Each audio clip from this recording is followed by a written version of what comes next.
जय श्री राधे कृष्ण। आप सभी का आपके अपने YouTube channel VK Mishra present में बहुत बहुत स्वागत है। आइए आज आप सब सुनेंगे कार्तिक मास महात्म्य कथा में 5वें अध्याय की कथा। तो बोलिए प्रेम से भगवान विष्णु की जय, माता लक्ष्मी की जय, सर्व देवी देवता की जय। पृथु बोले कि हे मुनीश्वर महाराज, आपने कार्तिक और माघ का बहुत बड़ा फल कहा।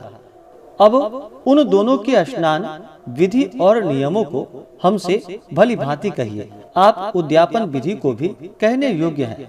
नारद जी बोले कि हे राजन, तुम विष्णु के अंश से उत्पन्न हो, तुमको कुछ अज्ञात नहीं है, तो भी मैं कहता हूँ, आप भली भांति नियमों को सुने। आश्विन महीने के शुक्ल पक्ष की एकादशी से कार्तिक व्रत का आरंभ आलस्य रहित होकर करे। चतुर्थांश अर्थात प्रहर रात्रि पहले प्रतिदिन सदा उठे और ग्राम से उत्तर दिशा को जल का पात्र लेकर जाए। दिन में संध्या के समय कान पर यज्ञोपवीत स्थापित कर उत्तर मुख करके भूमि में तृण बिछावे और सिर को वस्त्र से ढांक ले। मुख को यत्न से बंद करके थूकने और श्वास लेने से रहित हो मूत्र तथा मल का त्याग करे। रात्रि में दक्षिण दिशा की ओर मुख करके मल त्यागे। शिष्ण को हाथ में थामे हुए उठे और मिट्टी लगाकर धोए।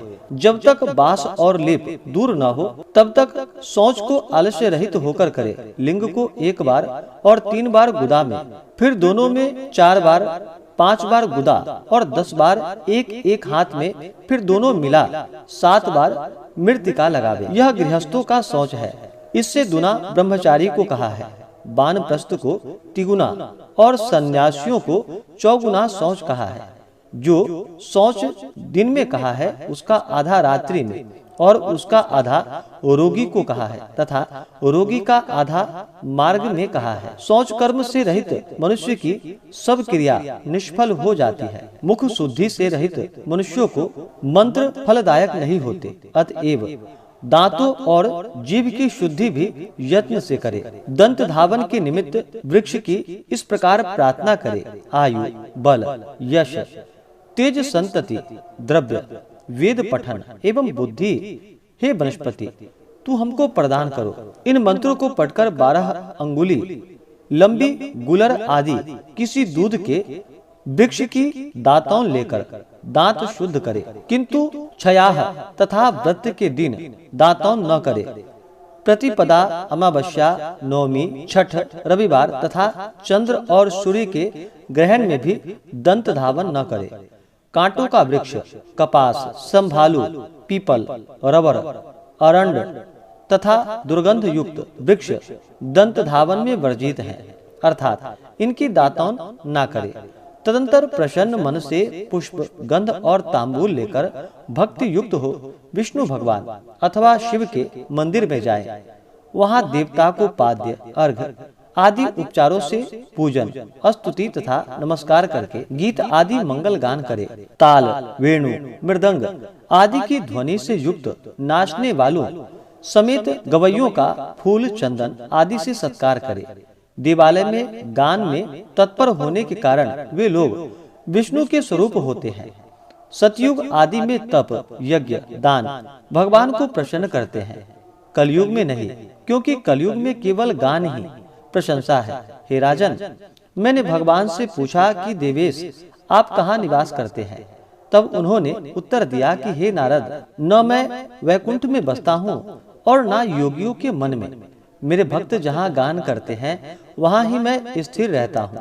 गंध, पुष्प आदि से उन मेरे भक्तों की जो पूजा की जाती है उससे जैसा मैं प्रसन्न होता हूँ वैसा अपने पूजन से प्रसन्न नहीं होता। मेरे पुराण की कथा और मेरे भक्तों का गान सुनकर जो मूढ़ मनुष्य निंदा करते हैं वे निश्चय मेरे द्वेष के योग्य होते हैं। सिरस, धतुरा, कुरैया, समेल, सेमल, अकौआ और अमलतास के फूलों तथा अक्षतों से विष्णु नहीं पूजे जाते, अर्थात इन सब को विष्णु जी की मूर्ति पर न चढ़ावे। गुड़हल, कुंद, सीरस, जूही, चमेली और केतकी के फूलों से शिव जी की पूजा नहीं करनी चाहिए। लक्ष्मी की इच्छा रखने वाला मनुष्य तुलसी पत्र से गणेश जी की और दुर्वा से दुर्गा जी की पूजा न करे। वैसे ही अगस्त के फूल से सूर्य की पूजा न करे।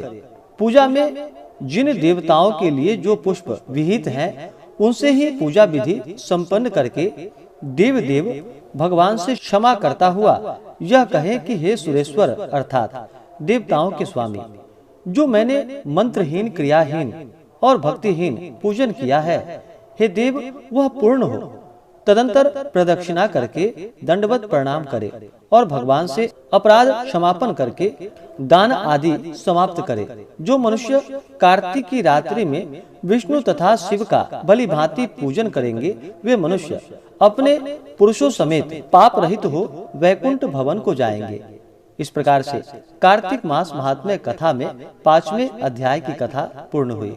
तो बोलिए प्रेम से भगवान विष्णु की जय, माता लक्ष्मी की जय, सर्व देवी देवता की जय। इसी प्रकार से आगे के अध्यायों को सुनने के लिए हमारे चैनल पे बने रहें। चैनल पे अगर आप नए हैं तो चैनल को लाल बटन दबा करके सब्सक्राइब करें, साथ में बेल आइकन घंटी को दबाएं ताकि मेरे वीडियो का नोटिफिकेशन आपको समय से मिलता रहे। वीडियो को लाइक करें, शेयर करें। सुखी रहें और स्वस्थ रहें। जय श्री राधे कृष्ण। धन्यवाद।